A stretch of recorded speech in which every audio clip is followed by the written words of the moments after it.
प्रविशि नगर के जय सब काजा, हृदय राखि कौशलपुर राजा।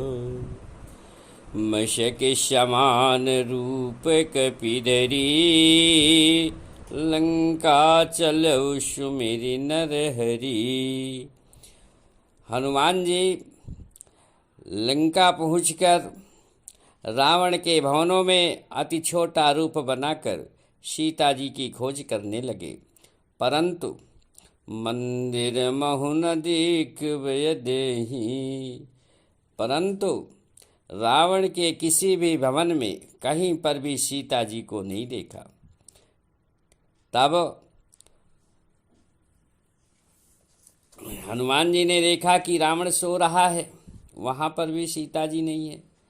तब रावण के अतिरिक्त अनेक भवनों का निरीक्षण किया, पर सीता जी का कहीं पता नहीं लगा। अंत में खोज करते करते हनुमान जी विभीषण के भवन में जा पहुँचे, जो अन्य भवनों से विचित्र था। उसकी विशेषता देख हनुमान जी प्रसन्न हुए, क्योंकि रामायुधयंकिति गृहो शोभा बरनि न जाई। नव तुलसिका वृंद बहु देखी हर्ष कपिराई।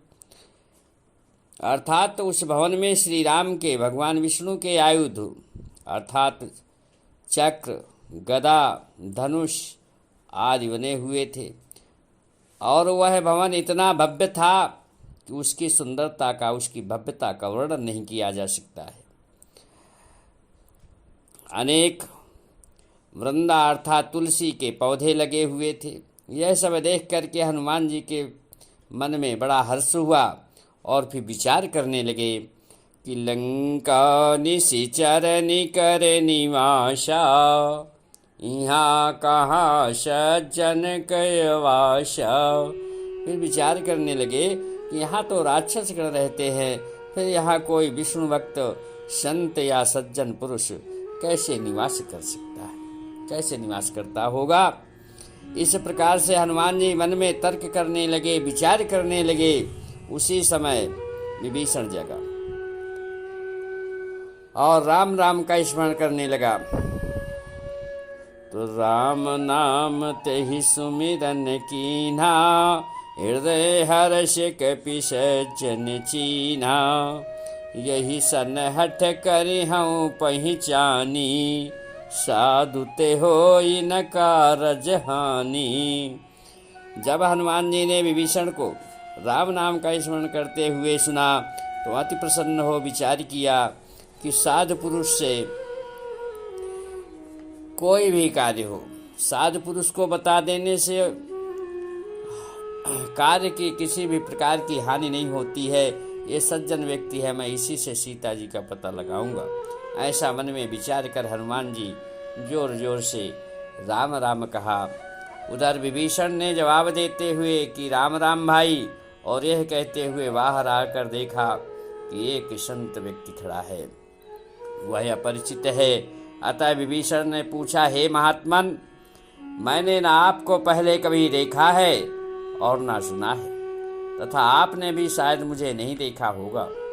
फिर भी आपके दर्शन पाने मात्र से मेरा मन प्रफुल्लित हो रहा है। हे राम भक्त शिरोमणि, आप कौन हैं तथा लंका आने का क्या प्रयोजन है, मुझसे साफ साफ बताइए। मैं लंकेश दशानन रावण का भाई विभीषण हूँ। अतः आप मुझसे स्पष्ट बताइए कि मैं आपकी क्या सहायता कर सकता हूँ। तब हनुमान जी बोले कि हे लंकेश, हे महात्मन, मैं श्री राम जी का एक छोटा सा दास हूँ। मेरा नाम हनुमान है। मैं माता सीता का पता लगाने हेतु यहाँ आया हूँ। सो आप मुझे कृपया बताएं कि रावण ने माता सीता को कहाँ छिपा रखा है। तब अति प्रसन्न हो विभीषण बोले, आप मेरे प्रभु श्री राम के दास हैं। यहाँ आकर मुझ पर कितना बड़ा उपकार किया है। मुझे ऐसा लगता है, ऐसा प्रतीत होता है कि श्री राम ने मुझ पर कृपा दृष्टि डाली होगी, तभी आप विवश हो मुझे दर्शन दिए हो। और पूछा कि हे हनुमान, क्या प्रभु श्री राम मुझ पर भी कृपा करेंगे, अपना दास मुझे मानेंगे?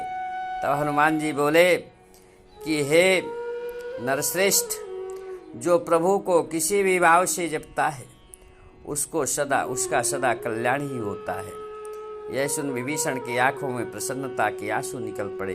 दोनों साधु पुरुषों का संवाद अतिरोचक, मनोहारी तथा लोकहितकारी एवं मंगलकारी था। तब विभीषण बोले कि हे वानर श्रेष्ठ, मेरे भैया रावण ने यह गलत किया कि जगत जननी जगदम्बिका सीता का हरण कर यहाँ ले आए। तभी से मेरे मन में संदेह हो गया है कि कहीं यह रावण के विनाश का कारण न बन जाए। और मैं प्रतिदिन रावण की कुशलता हेतु परमात्मा से प्रार्थना करता हूँ तथा अपने भाई को उसी दिन से जब भी अवसर मिलता है मैं समझाने का प्रयास करता हूँ। यहाँ तक कि मेरी भाभी मंदोदरी भी भैया को बहुत अधिक समझा रही हैं। मेरे भतीजे भी हर समय रावण से कहते हैं कि यह गलत है, आप जैसे महान विद्वान महाशक्तिशाली को ऐसा कार्य शोभा नहीं देता। फिर भी अभी तक वे किसी की बात को भी नहीं मान रहे हैं। आगे क्या होगा यह परमात्मा जाने। और हाँ, माता सीता को उन्होंने अशोक वाटिका में रखा है। वहाँ पर बड़ी संख्या में पहरेदार हैं तथा जहाँ माता सीता विराजमान है वहाँ सभी राक्षस नारियों का ही पहरा है। वहाँ कोई पुरुष नहीं जा सकता है।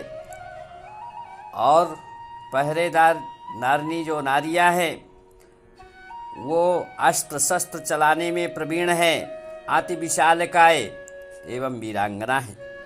तथा उन सब की सेनापति अर्थात नायिका मेरी पुत्री त्रिजटा स्वयं है। हे हनुमान, वहाँ पर आपका पहुँचना अति दुष्कर कार्य है, अतः आप कहीं दूर से ही उनके दर्शन कर लीजिएगा और वापस चले जाइएगा। यह सुन हनुमान जी बोले कि आप जैसे सज्जन व्यक्ति का साथ मिल जाए तो मुझे किसी की चिंता नहीं, परंतु मेरे मन में एक संदेह हो रहा है कि हे लंकेश, आप लंका में किस प्रकार से निवास करते हैं? तब विभीषण कहते हैं कि सुनहु पवन सुत रहनी हमारी, जीव दशनन महु जीभ विचारी। विभीषण ने कहा कि जिस प्रकार से दांतों के बीच में जिह्वा होती है उसी प्रकार से मेरी रहन है। विभीषण की बात सुन हनुमान जी बोले, प्रभु किसी को भी दुष्टों का संग ना दे। हे भाई, आप चिंता ना करें, परमात्मा सबकी सुध लेते हैं। और इतना कह हनुमान जी विभीषण से विदा ले अशोक वाटिका के लिए प्रस्थान करते हैं। जब संध्या का समय हो गया और कुछ अंधेरा हो जाता है तब रक्षकों से बच बचा करके हनुमान जी अशोक वाटिका के अंदर चले जाते हैं। परंतु उसी समय रावण मंदोदरी आदि रानियों को साथ लिए अशोक वाटिका में सीता के समक्ष आ जाता है। इसलिए हनुमान जी पेड़ पर चढ़कर पत्तियों की आड़ में छिपकर चुपचाप बैठे रहते हैं तथा रावण और सीता के संवाद को भी